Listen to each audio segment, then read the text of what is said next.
Bonsoir à tous. Voilà, je m'appelle Anouk Linel. Je suis responsable One Health pour Médecins du Monde ici à Bruxelles. Bonjour à tous.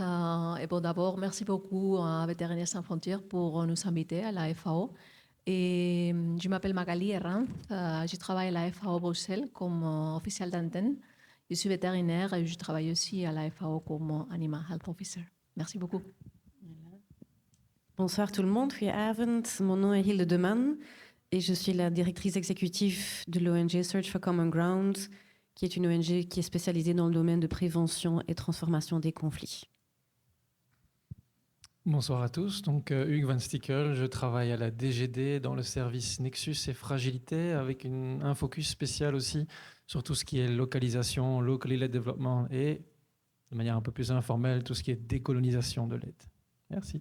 Nous allons nous concentrer sur la situation très grave, je dois dire, dans l'est du Congo, la région des Kivu, où travaillent entre autres Médecins du Monde, VSF et beaucoup d'autres organisations. Mais bien sûr, les 30 ans précédents, on a connu beaucoup de crises, des crises qui perdurent. Il y a eu beaucoup d'aide humanitaire et aide de développement pendant les 30 années précédentes, mais est-ce que ça a marché ou pas? On a maintenant trouvé une solution synergique, donc c'est peut-être ce que le système jusque maintenant a failli vraiment bien travailler. On a connu aussi une continuation et aggravation des conflits, bien sûr le conflit même, mais aussi la pauvreté, le changement climatique. Maintenant, c'est une région de guerre avec beaucoup de déplacés aussi qui impactent l'environnement. Et troisièmement, la situation au Kivu, mais aussi dans d'autres pays, c'est que les budgets de l'aide au développement sont sous pression. Mais les gens, voilà, je vois déjà des gens qui disent c'est vrai, donc nous allons en parler. Mais d'abord, nous allons parler de vraiment ce système peut-être, on ne pourrait pas dire hocus pocus, mais One Health. Guy a déjà bien expliqué. Ah, ça c'est pour moi, merci. Et Monsieur Al-Kafajiri, il a dit collaboration is the heartbeat of progress. One Health is a necessity. Donc, quels sont, je vais demander ça à Anouk, parce que moi je ne vais pas parler, quels sont les défis et les opportunités pratiques liées à l'application de l'approche une seule santé dans des zones de conflit comme les Kivu?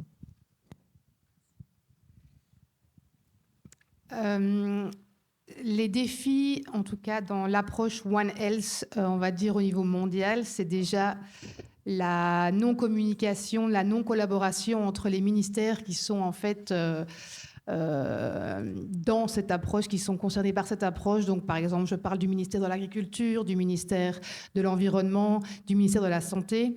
Ça, il n'y a aucune communication, même ici en Belgique. Mais ici, quand on parle vraiment des zones, des zones de conflit, il y a d'autres défis qui s'ajoutent, surtout par exemple ici dans le Kivu. Il n'y a pas d'autorité étatique, ou très peu. Il y a aussi également dégradation de l'environnement, comme a dit Guy.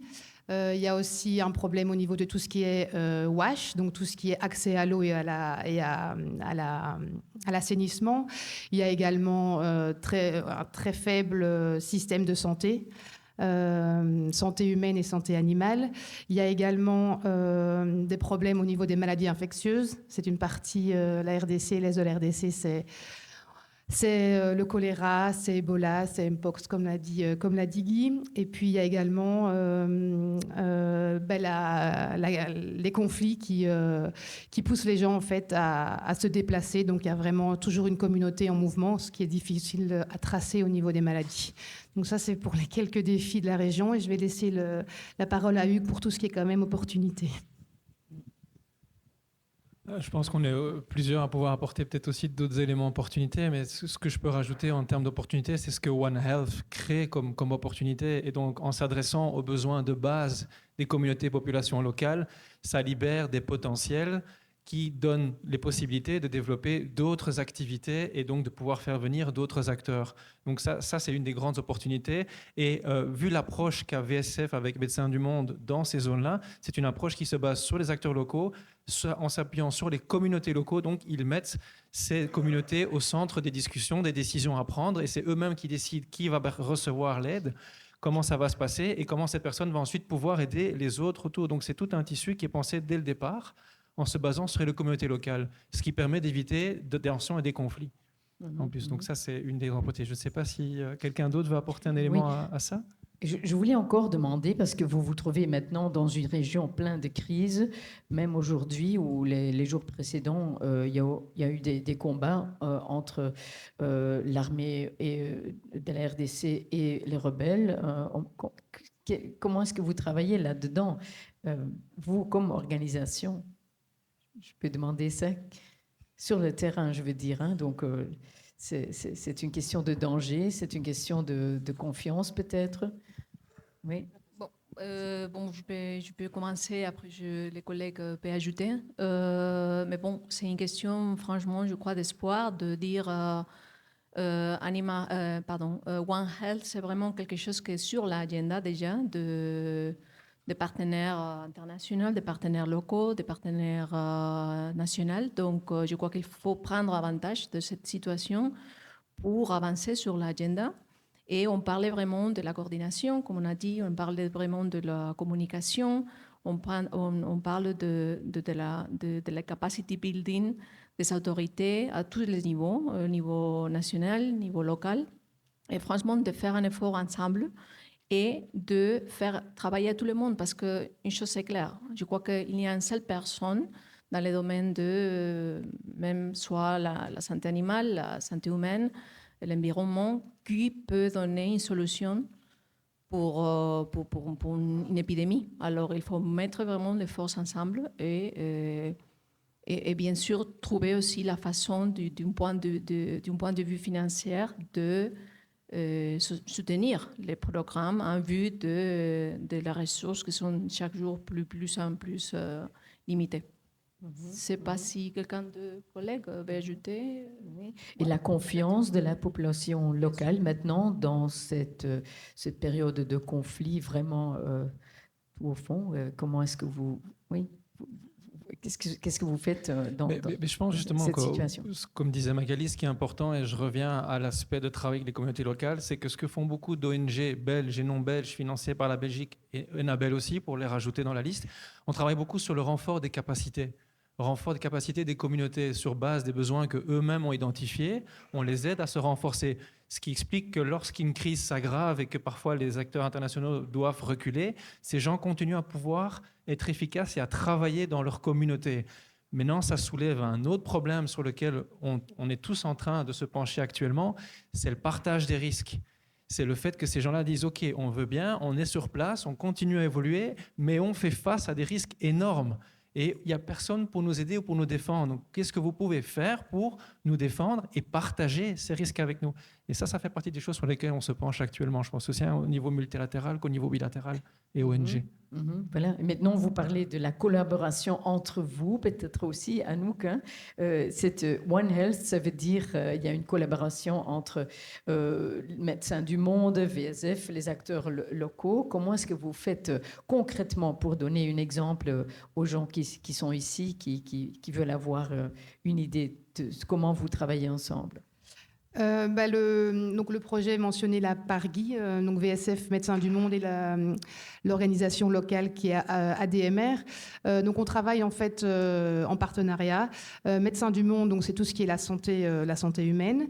Et donc nous, par exemple, avec VSF, on a en partenariat un système de surveillance de tout ce qui est maladie. Donc aussi bien VSF que Médecins du Monde, dès qu'on a par exemple ces rapports de maladies ou de cas suspicieux. Donc, il y a vraiment un partage de données à ce niveau-là. Et donc, ça permet en fait de répondre beaucoup plus rapidement, en tout cas, si, par rapport à peut-être une future épidémie ou ce genre de choses. Mais pour revenir sur ce que Hugues et Magali ont dit, c'est vraiment en fait le fait de collaborer avec les communautés locales qui permettent, par exemple, en travaillant avec les gens de la conservation de l'environnement, les rangers, ce genre de choses, eux, ils connaissent, par exemple, beaucoup plus tout ce qui est niveau sécurité. Ils connaissent vraiment bien les endroits où il peut y avoir des risques et ce genre de choses. Donc, c'est vraiment en travaillant dans ces 3 domaines-là qu'on peut faire avancer les choses, mais qu'aussi au niveau sécurité, eux, ils en savent beaucoup plus, par exemple, que les ONG qui sont sur le terrain. Voilà. Ça, c'est vrai. Et vous parlez donc, par exemple, des eco-guards, hein, comme dit Guy, mais ce sont des gens qui n'adhèrent pas aux autorités, donc c'est plutôt privé. Alors, je dois m'imaginer comme ça. Oui. Et ils ont confiance en vous aussi. Ou peut-être Guy peut peut-être ajouter quelque chose sur ce point-là. Oui, il faut surtout investir dans le capital humain. C'est-à-dire former les personnes, investir dans cette formation, apporter la technologie en plus, la technologie qui peut fonctionner et qui peut être utile dans ce type de circonstances et puis qui peut continuer à fonctionner dans ce type de situation de risque et savoir avec qui on parle, jusqu'où on peut aller, connaître le milieu à tous les niveaux. Et faire en sorte que l'action qui est entreprise n'a pas de cachet politique, n'a pas de prise de position par rapport à l'un ou l'autre groupe, mais profite à tout le monde qui est là d'une façon efficace et pragmatique. En fait. Et vous avez déjà, je parle toujours à vous, des résultats maintenant grâce à ce système de surveillance intégrée. Est-ce que vous pouvez élaborer un peu là-dessus par des exemples concrets, par exemple? Een goed voorbeeld van hoe het allemaal werkt. Ja. Je mag het in het Nederlands doen. Ja, ik heb wat cijfers genoemd. Zoals ik zei, ben ik niet betrokken bij... Micro een beetje lager. Ja, ik heb een aantal cijfers genoemd en ik heb ze op slide getoond. En als ik zei ook, ik ben niet echt direct betrokken bij operationele dingen. Maar wat ik weet, is dat het is een game number. Dus je kunt het niet met 1 persoon oplossen. Je moet gaan naar meerdere personen. Je hebt gezien het aantal intermediary niveau health workers bij de veterinaire en bij de menselijke kant. Dat zijn geen 5, 10 mensen, dat zijn tientallen of meer mensen. En het is enkel daarmee dat je resultaat kunt boeken. Door te weten met wie dat je spreekt, maar ook door met voldoende mensen met elkaar te doen spreken. In feite is dat een heel Afrikaanse manier van werken. Het is palaberen, het is vergaderen, het is maar niet meer voor te lullen. Het gaat over concrete problemen aanpassen met methodes die aangepast zijn, niet alleen maar aan het milieu, maar ook aan de situatie. Je kunt niet verwachten dat je bepaalde handelingen kunt doen die je hier in Europa normaal vindt, dat je dat daar zomaar kunt uitvoeren. Ja, maar door de situatie van het conflict, van de klimaatverandering en zo, komen er toch meer en meer spanningen tussen de gemeenschappen.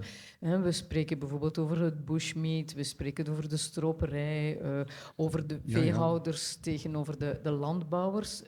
Hoe ga je daarin te werk? Ja, dat is hallucinant hoeveel problemen dat er daarbij komen. Dus misschien kunnen we een klein applaus voor die teams die daarmee bezig zijn, want dat is fenomenaal werk dat je hier doet. Ja.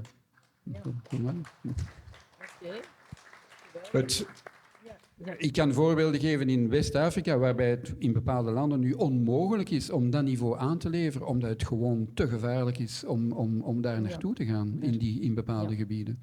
Daar lukt het nog net, maar het kan ook ontploffen. Hè. Als morgen een van die warlords beslist, we gaan met ons leger naar Kinshasa, ja, dan mogen we het ook vergeten. Hè. Dan wordt het nog extra moeilijker en dan zullen er methodes aangepast moeten worden. Ja, daar gaan we het zo meteen ook over hebben, want dat is een nieuw systeem. C'est un autre système, le lien santé, développement et paix, health, development and peace. Ook een nieuw systeem van financiering ook, daar zullen we het zo meteen over hebben. Donc, c'est une question que je vais demander à Hugues, de la DGD, parce que c'est aussi une nouvelle approche, l'approche HDP. Pourquoi est-ce que ça fait tellement long? On parle de 30 ans perdus peut-être dans l'est du Congo. Pourquoi inventer l'eau chaude maintenant, aujourd'hui? Je suis journaliste, je m'excuse. Merci pour cette question, Catherine, qui je pense est importante. Le premier point sur lequel je voudrais commencer, c'est de dire que ce n'est pas un concept nouveau. Il y a 40 ans déjà de ça, dans les années 80, on parlait de Linking Relief, Rehabilitation and Development, LRD. C'est ensuite devenu Resilience Pan-Governmental Approach dans les années 90. Donc ce n'est pas quelque chose de nouveau. Le défi auquel on était confronté à ce moment-là n'a pas pu être relevé, qui était celui que tout était très en silos, tout était très structuré de manière à ce que chacun travaille dans son domaine, les financements, les objectifs, les objectifs politiques, les objectifs de développement, tout était très segmenté, il était très difficile de traverser ces différents blocs. Et puis, ce qui fait qu'il y a une rehausse d'intérêt aussi pour ce Nexus HDP maintenant, c'est que les crises n'ont jamais été aussi graves, les crises n'ont jamais été aussi complexes et ne se sont jamais autant étendues. Et en plus de ça, un nouveau facteur dont on va parler un peu plus, qui est très problématique, c'est la réduction des budgets. Alors le piège dans lequel on peut tomber actuellement, et c'est ce qu'on entend déjà, malheureusement, et là je parle en mon nom, pas au nom de la DGD, mais même parfois dans les sphères politiques, c'est que le Nexus est une opportunité de continuer à faire quelque chose avec moins de moyens.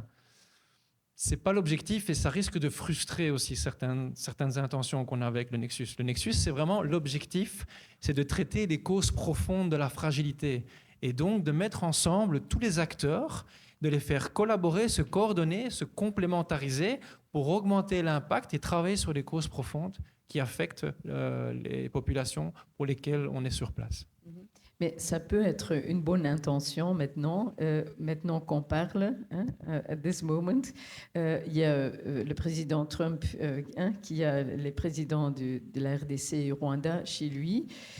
Quel est notre et votre rôle encore là-dedans? Vous pouvez inventer des systèmes et d'applications, mais si tout se fait au-dessus des têtes, comment est-ce que vous devez gérer?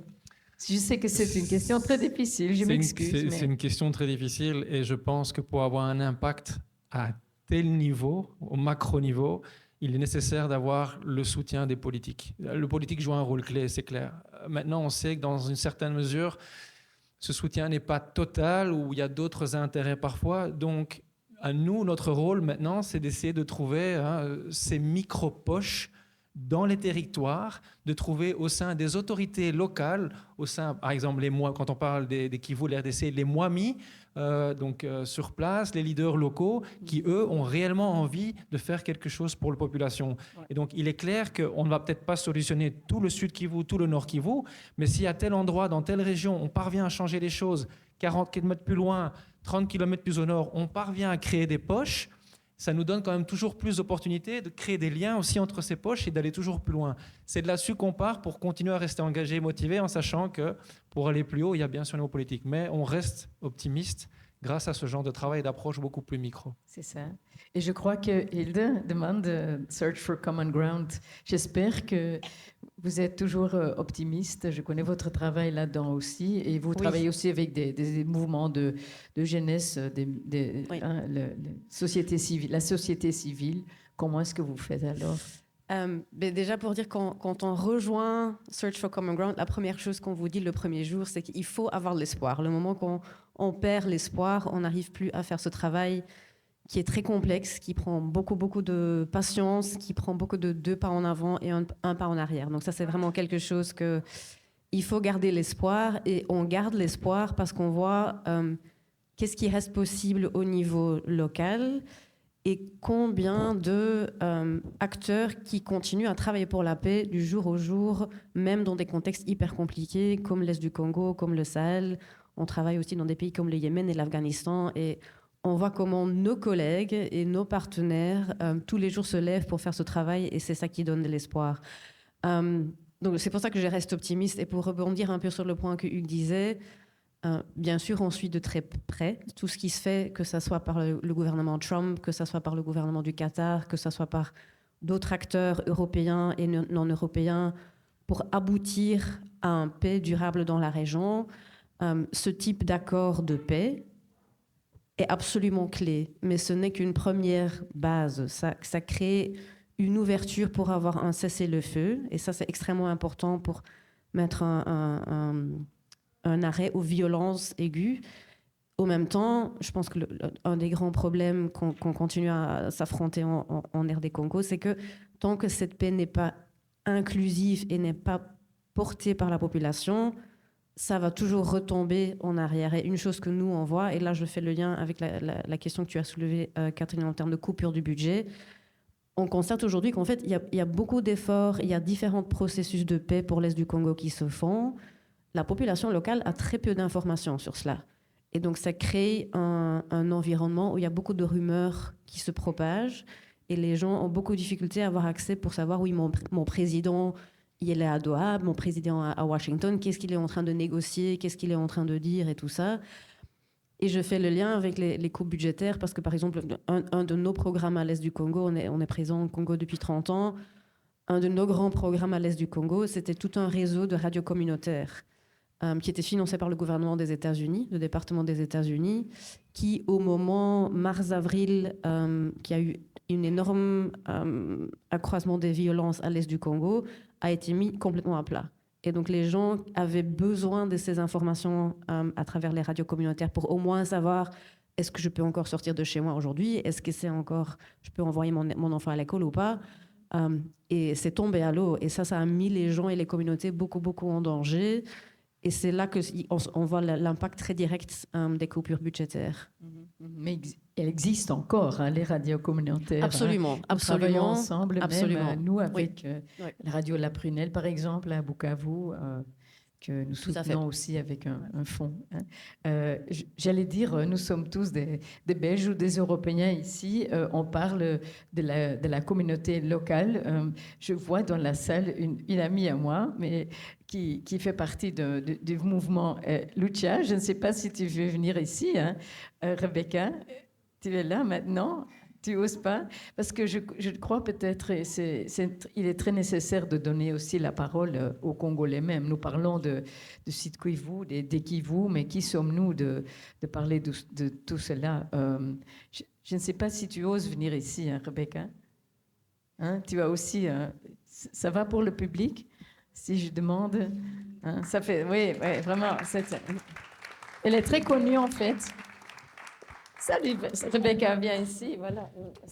Je ne savais pas qu'elle allait venir. Hein. Viens ici. Je sais que je marche un peu à côté, mais toi, tu es vraiment du Kivu. Hein? Voilà. Je peux demander quelques questions à elle aussi. Hein? Voilà. OK. Tu peux te présenter, Rebecca. D'accord. Bon, évaluer ce qu'on a déjà dit ici. Je suis un peu surprise. Oui, je suis Rebecca Kabou, je suis militante activiste des droits humains au Nord Kivu, à Goma. Pas nécessairement les causes de Goma, mais de la RDC en général. Mais je suis basée à Goma. Et depuis la prise de la ville de Goma, j'ai quitté la ville parce que les M23 n'aiment pas la lucha. Mais aussi, il y a des menaces sur les activistes. Et bon, je ne sais pas comment évaluer directement. Peut-être, j'ai écrit une question dans... Attends, j'amène ça. Allez, la question. C'est bien. Oui. C'est bien qu'elle... Oui. Parce qu'on parle de l'engagement aussi des communautés locales là-dedans. Donc, c'est très, très important qu'on l'écoute aussi. D'accord. Je voulais demander, est-ce que les femmes et les jeunes, mais aussi les communautés vulnérables, participent vraiment bien et dans l'évolution, dans les décisions sur la santé et l'élevage? Est-ce que les femmes ont une place? Parce qu'on est les premières victimes. Ce n'est pas se mettre comme des vulnérables, mais c'est la vérité, en fait. Je connais le travail des Search for Common Ground. Merci. Je sais ce que vous faites et de vos émissions sur les radios. Ça impacte même jusqu'à Goma. On part dans des forums pour parler de la paix, de la réconciliation. Merci beaucoup. Est-ce que les femmes participent vraiment dans la santé et l'élevage, concrètement? même dans la prise des décisions, est-ce qu'il y a la participation des femmes?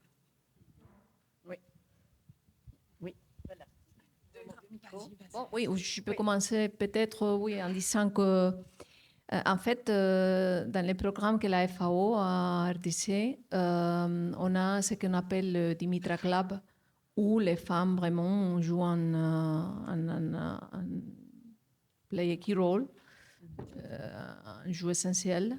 Et bien sûr, au niveau des communautés, la plupart des femmes, pour le bien ou mauvais, ils sont chargés toujours de la famille, de la nourriture, et il y a beaucoup d'éléments là-bas qui sont super importants en question de santé animale, de santé humaine, et qu'il ne faut pas oublier la connaissance et le fait qu'on peut détecter des maladies à travers, plus efficacement à travers des communautés locales.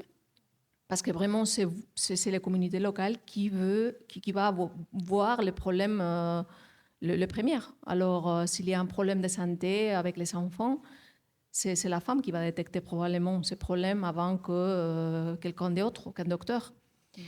En réalité, il faut aussi prendre en compte la réalité que, malheureusement, on ne peut pas compter toujours avec toutes les femmes qu'on voulait.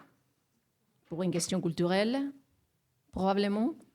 C'est ça quelque chose que, à mon avis, du côté, je dirais, de la FAO et moi-même, que je vois comme l'expérience de travail que je fais sur le terrain comme vétérinaire, que même s'il y a l'espoir, même si elles sont vraiment prêtes à s'engager dans les programmes, il y a aussi deux barrières culturelles avec qui, vraiment, de notre part, c'est très difficile à lutter. Je ne sais pas si vous êtes d'accord, mais c'est quelque chose que vraiment aussi, il faut prendre en compte parce que de temps en temps, on se dit, ah oui, notre bénéficiaire, on va essayer que les 80% de les bénéficiaires de ce programme soient les femmes. Mais la réalité, c'est aussi différent. Donc, je crois qu'il faut faire aussi une réflexion sur la réalité et vraiment que si on engage les femmes dans les programmes, on les engage en vérité, pas un numéro qu'on montre dans un papier, et voilà. Donc, je ne sais pas si quelqu'un d'autre veut ajouter sur ça. Peut-être Anouk, hein, parce que aussi sur le terrain, MDM. Oui, MDM, en tout cas sur le projet qu'on a en RDC, essaie vraiment de mettre en place tout ce qui est aussi une approche de violence basée sur le genre. Donc, il y a vraiment, c'est vraiment quelque chose sur lequel, dans nos projets, on intègre, en plus aussi de tout ce qui est santé psychosociale. Donc vraiment, c'est parce que voilà, les femmes et les enfants sont généralement les premières victimes de la guerre. Et donc, dans nos projets santé, c'est vraiment un thème transversal sur lequel on travaille énormément et on met en place des choses. Voilà. Voilà, ça suffit, Rebecca. Ça va, mais je voulais juste savoir comment vous travaillez maintenant, vu qu'il y a, dans le Kivu, il y a maintenant la présence du M23, comment vous collaborez avec soi-disant gouvernement sur place. Vous avez arrêté de travailler ou bien ça continue? Donc, je sais que pendant 3-4 mois, on a dû diminuer largement notre travail sur le terrain pour des raisons de sécurité. Donc ça, c'était au début d'année. Et puis en plus, avec l'épidémie Mpox, il y avait vraiment la combinaison des deux, donc ça a été compliqué. Mais là, les activités ont repris, etc. Et pour rejoindre ce que disait Magali, pour tout ce qui est les femmes qui travaillent sur le terrain, on essaye vraiment aussi d'avoir un maximum de femmes, par exemple, qui travaillent dans le projet de pépinières. Donc, il y a énormément de femmes qui travaillent dans les pépinières. Donc, on essaie vraiment de favoriser un maximum, autant que possible, comme a dit Magali, les femmes dans les projets. Ça va, Hilde veut ajouter quelque chose? Merci. Et je parle bien sûr, on a un mandat qui est un peu différent. Et donc, notre approche peut être différente aussi de certains acteurs, surtout de certains acteurs humanitaires. Tout d'abord, on est présent depuis très longtemps. Bien sûr, on fait partie des plateformes de coordination avec OCHA et tout ça. Et on connaît les lignes directrices en termes de sécurité. Notre première préoccupation, c'est la sécurité pour nos personnels et pour nos partenaires. Et on dit aussi, pour faire notre type de travail, pour promouvoir la paix, il faut pouvoir entrer en dialogue. Et il faut pouvoir entrer en dialogue avec tous les acteurs dans un conflit. Et ça, c'est quelque chose que ce soit au Soudan, que ce soit en Afghanistan, que ce soit au Niger, que ce soit en RD Congo, on essaye toujours d'avoir des portes d'entrée avec tous les groupes d'acteurs. Après, c'est notre jugement et c'est l'analyse de nos équipes sur place qui dit qu'est-ce qui est en ce moment possible et qu'est-ce qui n'est pas possible. Et c'est à eux de prendre ces décisions sur une analyse de risque, bien sûr avec notre soutien. Ce qui ne nous aide pas pour notre travail, c'est que parfois, on a des bailleurs qui nous imposent des règles très strictes. Et on voit ça maintenant dans le nord du Kivu, où on a certains de nos bailleurs qui nous disent on vous interdit de travailler encore dans la zone qui sont gouvernées par la M23. Dans la réalité des choses, ça nous bloque énormément et l'empêchement ne vient pas du contexte sécuritaire, l'empêchement vient des lignes directrices des bailleurs.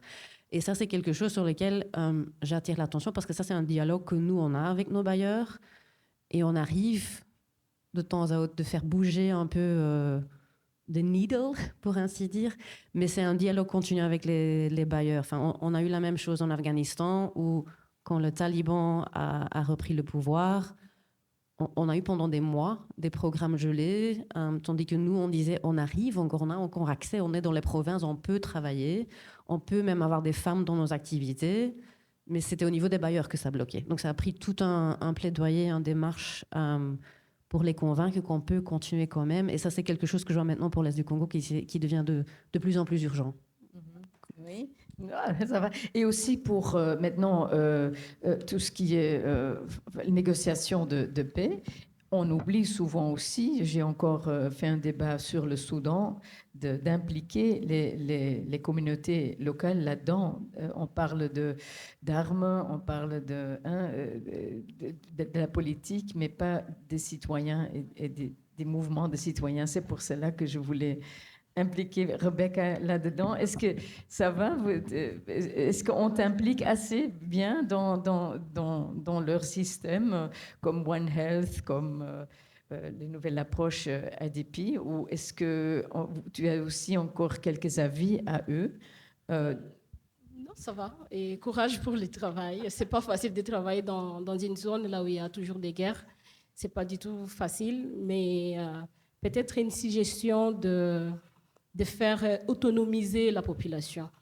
Quand il y a crise, voir comment les activités peuvent continuer sans même votre présence. Ouais. Merci. Merci Rebecca.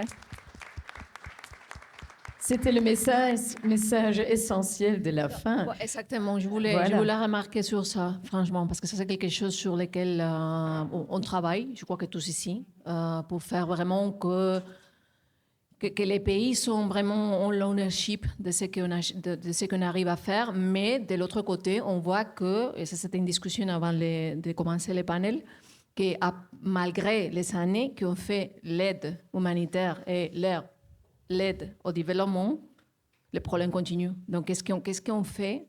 Qu'est-ce qu'il faut changer, franchement? Donc, voilà, je voulais faire ce point. Merci. Il y a encore quelque chose de... Je ne sais pas si j'ai le temps vite rapidement, Rebecca, pour ajouter des éléments. Juste dire qu'au niveau de la coopération belge, il y a des critères qui sont mis. Et pour pouvoir obtenir les financements, les ONG, les acteurs doivent respecter un certain pourcentage de femmes et de jeunes dans leurs projets, de les renforcer. Donc ça, c'est un élément qui est très important, qui est transversal.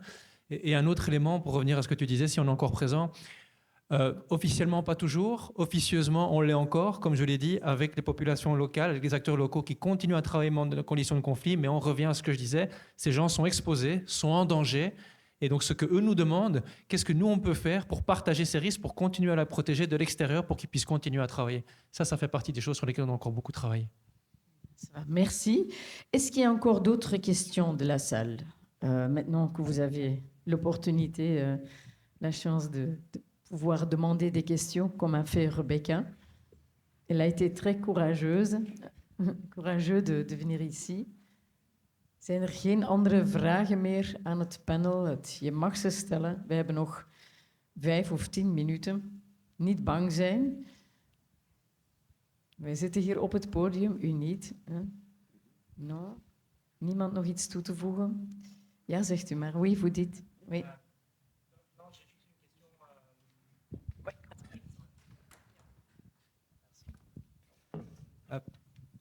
Merci.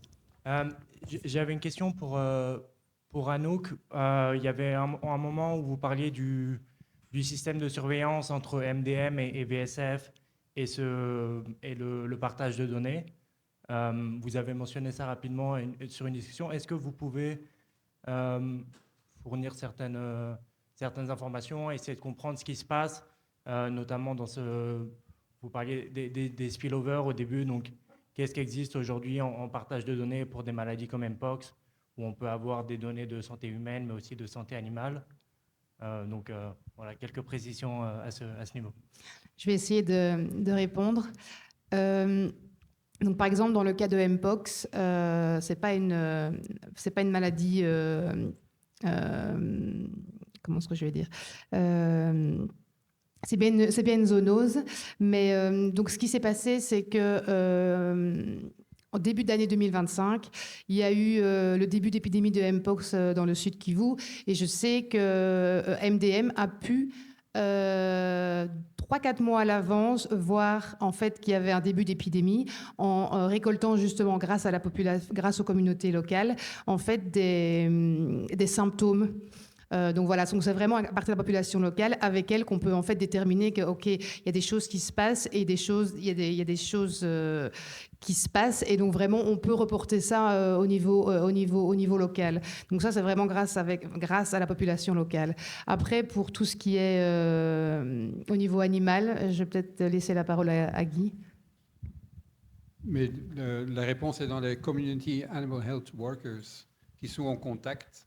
Et disons du bouche à bouche, littéralement, c'est comme ça que plein d'informations passent et qu'il y a des symptômes qui sont décrits et dans lesquels, à ce moment-là, les gens qui peuvent prendre des décisions peuvent tenir compte. Donc ça, c'est la base du système, c'est que les gens en parlent, ils trouvent des symptômes, ils en parlent et des équipes se mettent en route. Et je rajouterais qu'en tout cas, il faut que les gens en parlent, parce que parfois, ça peut être aussi quelque chose dont ils n'ont pas envie de parler, parce que voilà, s'il y a certains symptômes dans les animaux, ce genre de choses, ben, ça peut être en fait une perte. En fait, c'est une perte sèche directement pour eux. Donc, il faut en fait pouvoir leur permettre et en fait, d'une certaine façon, les rassurer par rapport à la transmission d'informations, et qu'en fait, même si pour eux c'est une perte sèche, ça permettrait en fait peut-être d'éviter d'autres problèmes par la suite. Merci. Encore d'autres questions dans la salle? Ah oui, madame. Vous vous rapprocher. Le fil n'est pas...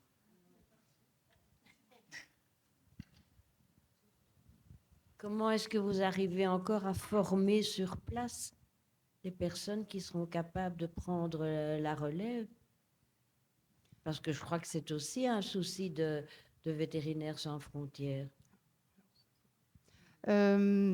Quand vous dites les personnes sur place, donc c'est aussi bien parmi les communautés locales, ou c'est plutôt les gens qui vivent là? Ben oui, c'est la base de tout. Hein. C'est comme notre amie, j'ai oublié votre nom.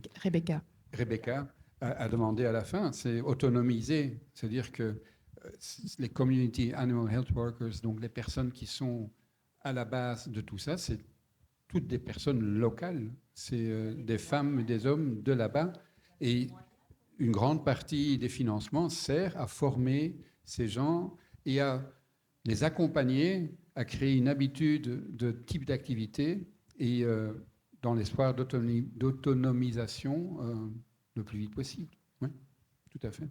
Pour que nous, on puisse alors aller dans d'autres zones, faire la même chose et étendre ce type d'activité. Ik ga het in het Nederlands doen. Even helpen. Operationeel, een heel goed voorbeeld van autonomisation is Niger. We hebben 20 jaar geleden zijn we begonnen met SVPP, Service Vétérinaire Privé de Proximité, met de Community Animal Health Workers, want anders kan die veterinair niet zijn eigen kabinet opzetten. We praten over, niet in dit geval, veterinairen uit Niger, dus niet door ons opgeleid, maar gewoon gediplomeerde veterinairen. Wij helpen hen antennes op te zetten met community animal health workers, lokale mensen uit de communities, lokaal opgeleid. Wij hebben dat uiteindelijk in de Nigerese, zeg je dat, in de regering van Niger door kunnen zetten. Daar zijn wetten op gemaakt, waardoor zelfs nu na 2 coups nog altijd dat die service veterinair privé werkt, zonder dat wij daar actief in, we zijn nog altijd actief, maar we met die service veterinair privé de proximité hebben we 60% van het land gecoverd en 80% van de veeteelt, van het vee, is gevaccineerd en ontvangt veterinaire zorg. Dus ik denk dat dat een voorbeeld is. Veel moeilijker in Kivu, vanwege de omstandigheden, maar ook daar proberen we hetzelfde. Samen met de overheid, MDM en wij en ADM, ADMR, werken altijd samen met de overheid. Wij willen niet iets in de plek zetten van. Wij willen wel helpen om iets autonoom achter te laten. Dank u wel. Ik denk dat onze tijd op is. Je crois que c'est fini pour nous en ce moment-ci. Nous avons pour des autres les workshops qui viennent après. Donc, je laisse la parole aux autres et merci, un grand merci au panel ici pour leurs idées. Merci.